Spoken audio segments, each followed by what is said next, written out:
ไปไหนแล้วชอบแล้วหรอ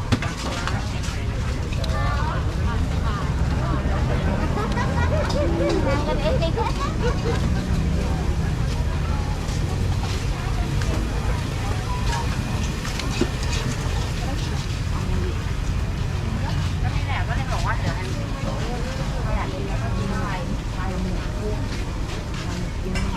ใส่ถุงก็ได้มาถ้าจะไปส้มแค่กะปิยังหน่อไม้แต่ถุง30 บาทที่แถมฟรียังหน่อไม้ก็ไทยฟังไทย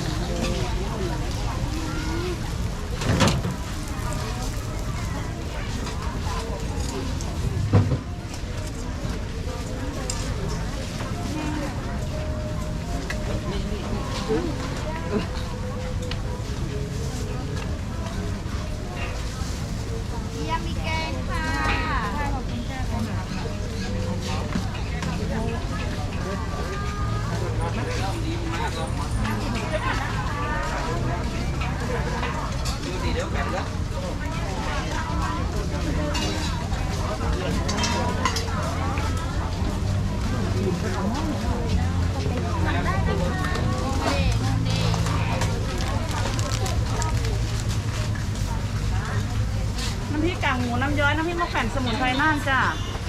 ค่อยกลับมาซื้อ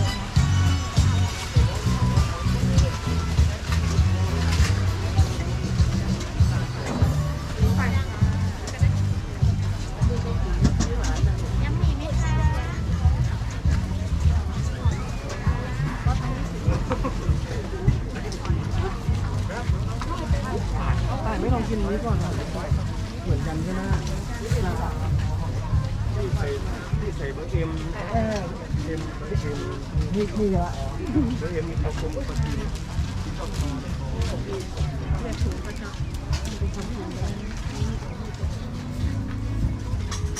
เต็มจอง100 เดียวนะคะสอบถามได้ค่ะมันไม่ให้บอกไม่จะให้อุ้มเหรอที่ร้านป้าเนี่ยนะนี่ไงนี่ในข้างในนี่ไงแต่สีกากีใส่ได้กับทุกลูกเลยสี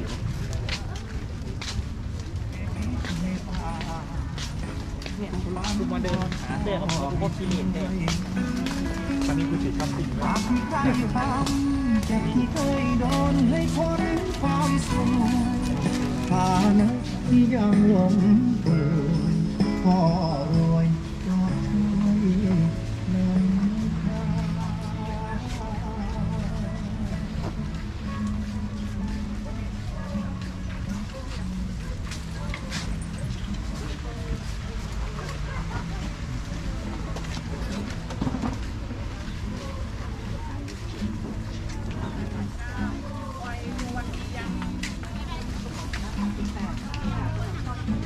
นทำไมไม่ดูมันดีแล้วก็ลืมนัดหมอเลยอ่ะยังไงก็ขาดแล้วไง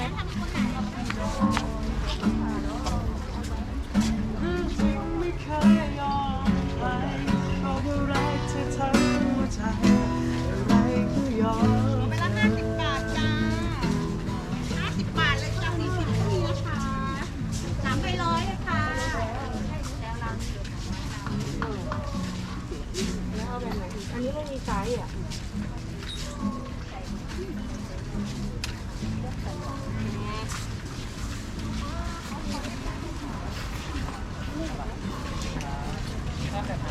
เป็นกระดุมแกะได้200ครับเดียว59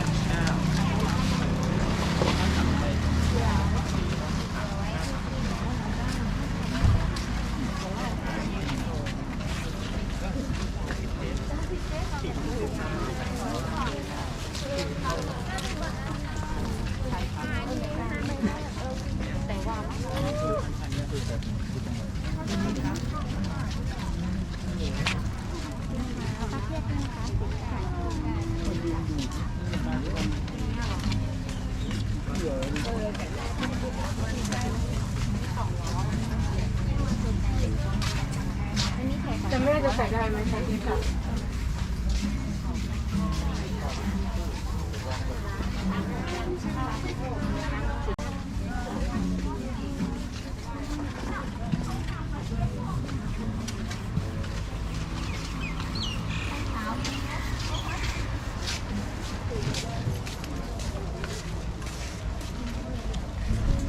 mà nấu á.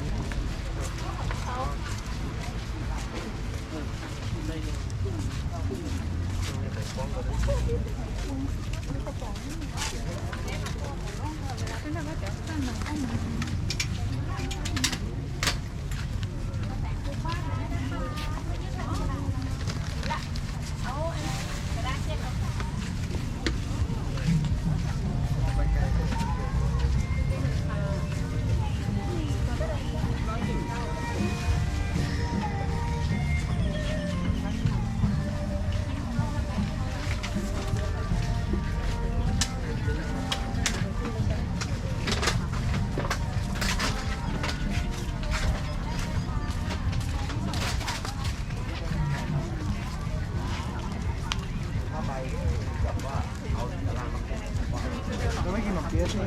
ซื้อไว้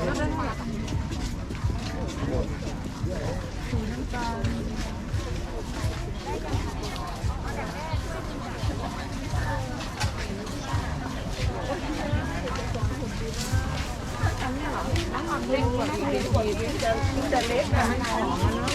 สูงเหมือนคุณนางแบบอ่ะ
ถ้ารถได้ด้วยนะคะ